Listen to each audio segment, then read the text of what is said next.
Bismillahirrahmanirrahim. Assalamualaikum warahmatullahi wabarakatuh. Perkenalkan, nama saya Muhammad Rain. Di sini saya ingin membuat sebuah video pembelajaran yang diangkat dari jurnal yang dicetuskan Siti Hafsah, Zuyasna, dan Firdaus tentang penapisan genotip kakao tahan penyakit busuk buah Phytophthora palmifera di Aceh Besar.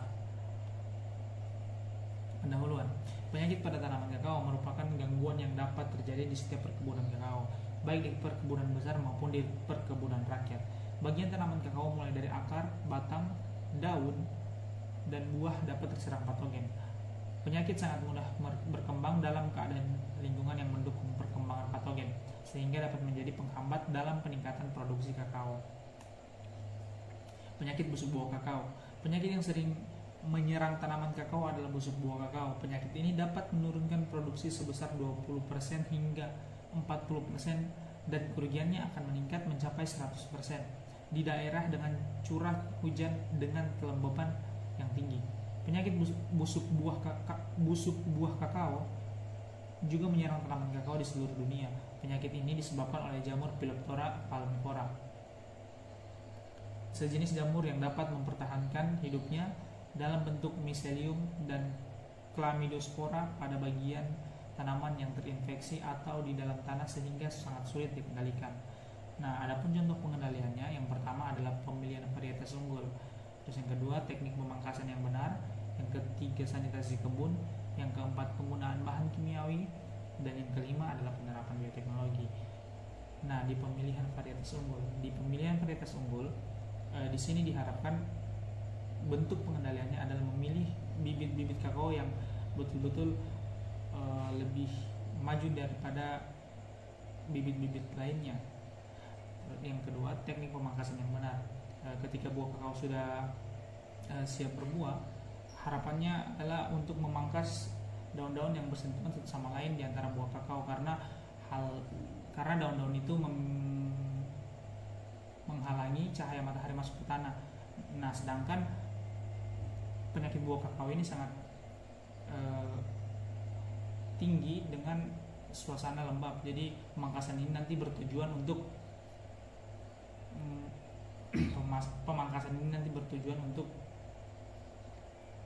mengurangi kelembaban dalam perkebunan kakao tersebut. Yang ketiga, sanitasi kebun. Sebelum ditanami kakao, harusnya kebun yang akan ditanami atau lahan yang akan ditanami itu harus disanitasi terlebih dahulu agar mengurang penyakitnya. Yang keempat, penggunaan bahan kimiawi. Nah, penggunaan bahan kimiawi sendiri sudah sering dimanfaatkan oleh masyarakat, akan tetapi ini betul-betul sangat beresiko. Maka dari itu, penggunaan bahan kimiawi atau pestisida ini penggunaan bahan kimiawi ini hanya dilakukan apabila sudah melewati ambang batas ekonomi.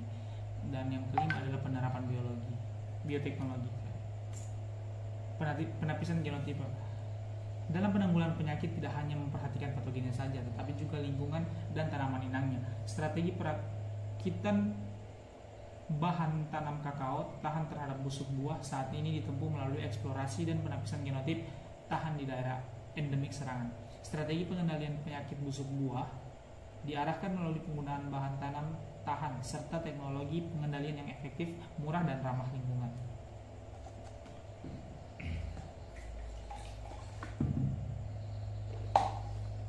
Metode penelitian. Penentuan lokasi. Penelitian berlangsung sejak Juni sampai Desember 2012. Kegiatan penelitian terdiri dari kegiatan survei dan percobaan di laboratorium. Survei di lapangan dilakukan di kebun kakao petani di Aceh Timur dan Aceh Besar. Kegiatan percobaan dilakukan di laboratorium penyakit tumbuhan Fakultas Pertanian Universitas Syah Kuala. Alat dan bahan. Adapun alat dan bahan yang digunakan dalam penelitian ini adalah koleksi isolat. Busuk buah kakao diperoleh dari Aceh Timur dan Aceh Besar. Buah kakao dan daun kakao, potato, dextro, agar atau PDA, V8, antibiotik, NaCl 2%, alkohol 70%, air steril, blue ice, spiritus, kertas wrap, aluminium foil, kapas steril, tisu plastik transparan, dan label.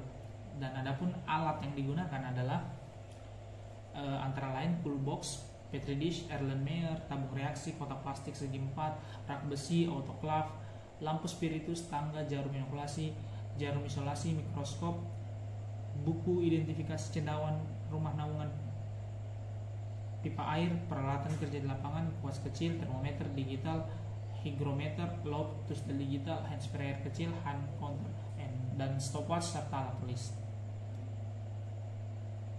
Analisis data, model linear aditif, analisis ragam dan harapan kuadrat tengah untuk tiap karakter yang diamati pada semua percobaan disusun mengikuti Steele dan Torrey 1980. Data semua karakter yang diamati pada percobaan tahap 1 baik yang menyebar normal maupun tidak dilakukan analisis perbedaan nilai tengah atau BNT pada taraf 0,05 Steele dan teori 1980. Hasil penelitian, penapisan dengan infeksi alami dari lapangan. Penapisan ini dilakukan dengan cara menandai tanaman yang diamati serta menandai buah yang diamati. Data pengamatan meliputi jumlah buah sehat dan jumlah buah sakit akibat patogen musuh buah.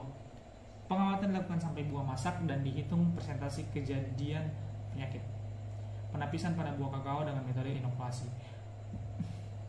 Hasil analisis ragam menunjukkan bahwa ke-8 genotipe kakao asal Aceh Besar menunjukkan perbedaan yang sangat nyata pada perubahan masa inkubasi, diameter gejala, perkembangan bercak, dan presentasi gejala.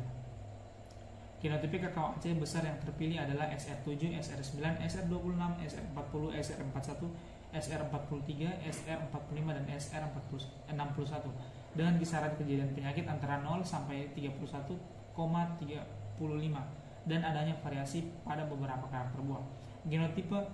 Genotip yang menunjukkan ketahanan yang tinggi atau kategori genotip tahan yaitu genotip SR61, SR40, dan SR7. Kesimpulan, hasil penapisan di lapangan dan penapisan laboratorium dengan inokulasi buatan menunjukkan bahwa genotip asal Aceh Besar ditemukan 3 genotip tahan yaitu SR26, SR40, dan SR7 dengan karakter masa inkubasi yang lama lebih dari 5 hari. Diameter bercak kecil dan perkembangan bercak perharinya lambat serta presentasi gejala yang rendah. Ketiga genotip tersebut memiliki ketahanan baik pasca presentasi yaitu dengan pelukaan dan prepenetrasi tanpa pelukaan. Mungkin ini adalah dokumentasinya dan sekian, terima kasih. Mohon maaf apabila ada kekurangan. Saya akhiri, bila kita Assalamualaikum warahmatullahi wabarakatuh.